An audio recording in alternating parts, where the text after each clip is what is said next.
நடை வந்து இறங்கினேன், ஒரு பானை ஒரு சட்டியெல்லாம் வாங்கிட்டு வந்துட்டு அப்படியே போயிட்டாங்க. சரி இவ்வளோ நாளும் வருவாங்க. ஆனால் இப்போ 10 தடவை வந்திருப்பாங்க. 17 வருஷம் வந்து ஸ்கூலில் இருக்கிறேன். ஆனால் 10 தடவைக்கு மேலே வந்திருக்க மாட்டாங்க. பிள்ளைகளை வச்சு ரொம்ப கஷ்டப்பட்டேன். இல்லைன்னு சொல்லலை, ஆனால் கரண்ட் தான் சொல்லலாம். கரண்ட்டுக்கிறதே நம்ம ஊருக்கு கிடையாது. ஏற்பட்ட இடத்துல ரொம்ப கஷ்டப்பட்டோம். தண்ணி கிடையாது, கரண்ட் இல்லை.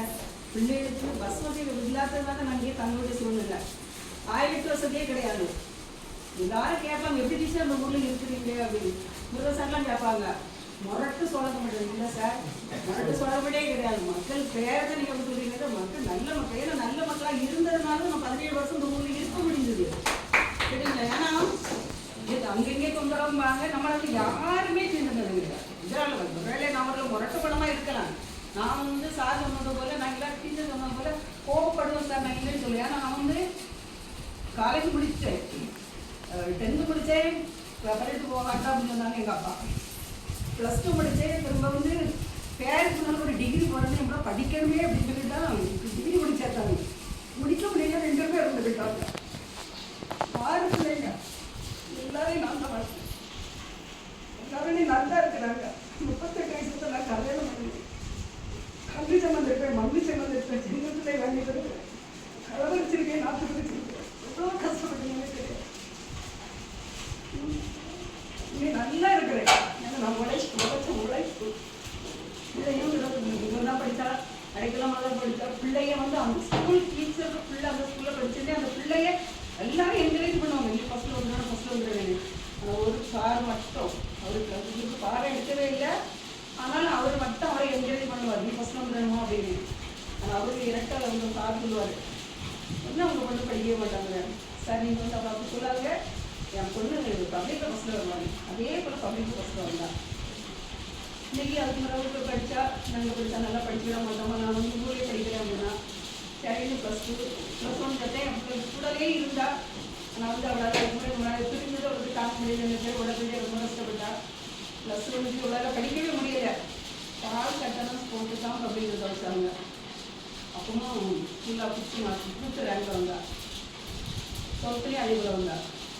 நான் எப்படியாவது எம்பிபிஎஸ்ஸமாக படிக்கணும் அப்படின்னா, ஏன்னா எனக்கு தம்பி வந்து எம்பிபிஎஸ் முடிச்சுட்டு திருவாரூர் படிக்காது வேலை பார்த்து முடிக்கணும்.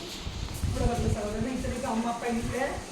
சரி, எல்லா பிள்ளைகளையும் வளர்த்து எல்லா பிள்ளைகளையும் வளர்க்கி எனக்கு மூத்த ஒரு சகோதரத்தில் அவளையும் கல்யாணம் பண்ணி கொடுத்து உங்களுக்கு பிஎஸ்சி முடித்தே 3 வருஷம் டிஸ்கண்டினியூ.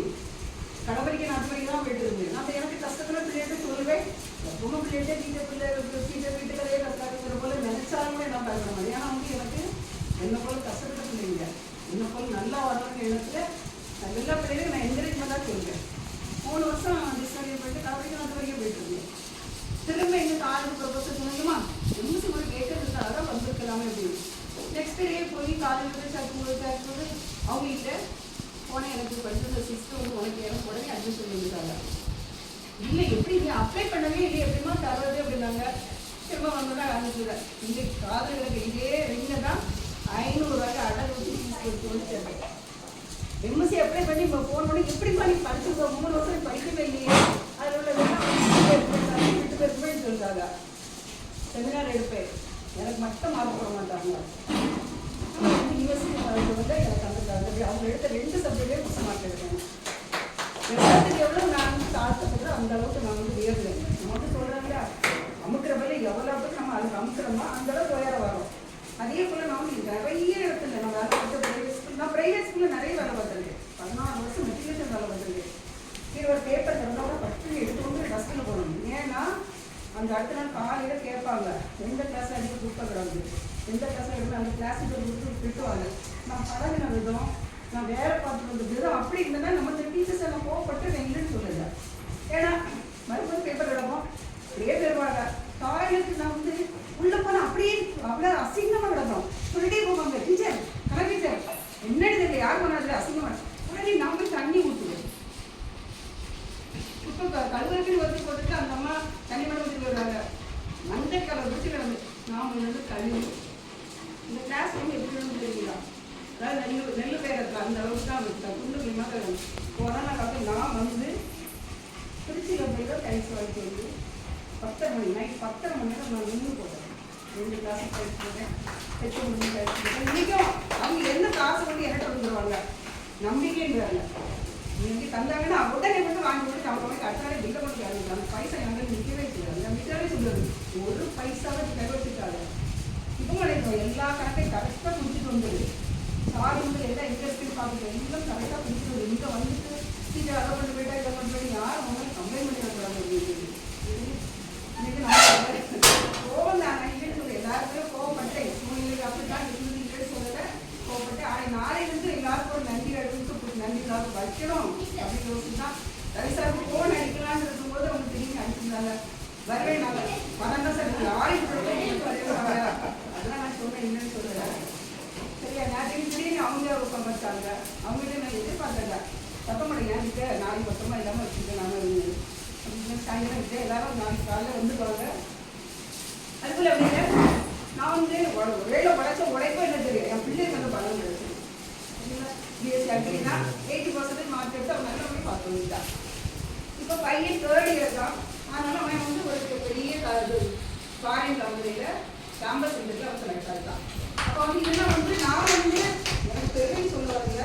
நான் உழைச்ச உழைப்புக்கு பலன் கடவுள் சொல்லியிருக்காரு. அதனால் நான் உழைச்ச உழைப்பின் பலன் எனக்கு வீணாகாதுன்னு எனக்கு நல்லா தெரியும். அவருக்கு ரொம்ப நீங்கள் வந்து பேசும்போது எனக்கு தெரியும் இல்லைன்னு சொல்லலை. நான் வந்து என்றைக்குமே எங்கள் வீட்டாலும் சரி முதுவரி தான். 2020 கொரோனா டைம்லேயே ஒருத்தர் உடம்பு சரியில்லாமல் ரொம்ப கஷ்டப்பட்டேன்.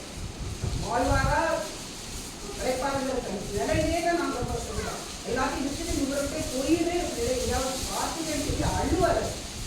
ஆனால் இல்லைன்னு சொல்லி கடவுள் ஒரே நம்பிக்கையில் இருக்குது. முதுவரி கிடையாது. திடீர்னு பார்த்தீங்கன்னா நடந்தாரு காலை விட்டு பிள்ளைங்களுக்கு ஒரு நம்பர் என்னப்பா அப்படின்னு கேட்டேன். தெரியல உடனே ஸ்கேனுக்கு முறையில் கட்டி மதுரை அப்பளவில் தான் நானே என் 2 பிள்ளைங்க தான் இருந்தோம். அப்பளவில் வந்து ஹாஸ்பிட்டல் ஆப்ரேஷன் பண்ண யாருமே அடுத்த நாளே ஐசியூலேயே இருக்க மாட்டாங்க. என்னதான் உடனே இருந்துட்டாரு உடனே டிசைட் பண்ணுங்க அப்படின்னா நாங்கள் சொல்லிட்டோம். அதனால இன்னைக்கும் உழைக்கிறாரு. இது போல முடிச்சுட்டு போய் அது யார் எப்போ டீச்சர் எடுப்பீங்க அப்படின்னு எல்லாரும் கேட்பாங்க. டீச்சர் சென்டர் தொடங்குறாங்க 2 கடையெல்லாம் கட்டணும். ஒரு கடை அப்படின்னு நான் ஒரு செட்டை போட்டு கட்டுவோம் அப்படின்னு இல்லை ஒரு வீடே கட்டிக்கிறாரு. அப்போ வந்து பெரிய டியூஷன் சென்டர்லாம் தொடங்கப்பாரு. நம்ம படிச்சு இதோட முடியலை. நமக்கே நினைக்கும் காலை வந்து இதெல்லாம் நான் தான் கேட்டீங்கன்னு சொல்லலை. எல்லாமே நாங்கள் எடுத்துக்கலாம் ஏறேன் ஓய்வு கிடையாது. அன்றைக்கே எடுத்து கால் படிக்கும் எடுத்துக்கலாம். அது வந்து நான் நினைச்சிட்டு இருக்கேன் என்ன இல்லை எடுக்கிறோம் அப்படின்னு. 60 வயசு ஆயிட்டா